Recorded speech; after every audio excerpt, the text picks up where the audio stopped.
Tinitignan na raw ng Department of Education o DepEd ang pagluluwag sa requirements para sa implementasyon ng in-person o face-to-face classes, kasunod ng pagsasailalim sa NCR at 38 ibang lugar pa sa bansa sa Alert Level 1 o ang shifting sa tinatawag na New Normal.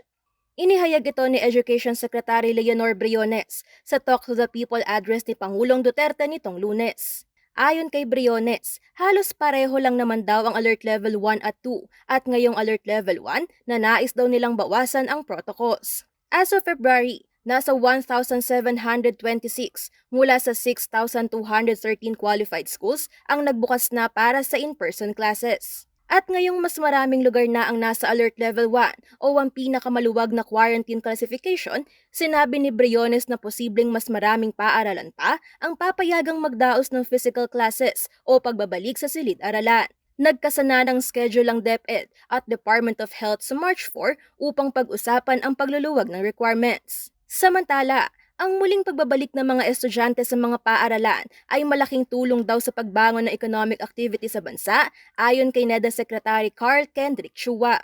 Inaasahang makapag-generate umano ito ng 12 billion sa economic activity dahil kikita ang mga establishment sa palibot ng mga paaralan tulad ng mga food stall, restaurants, school supply stores at maging ang public transport. Dagdag pa ni Chua, nasa 11 trillion halaga ng productivity kada taon ang nawala dahil sa patuloy na pagkakaantala ng in-person classes sa bansa. Angelica Cara, CLTV News.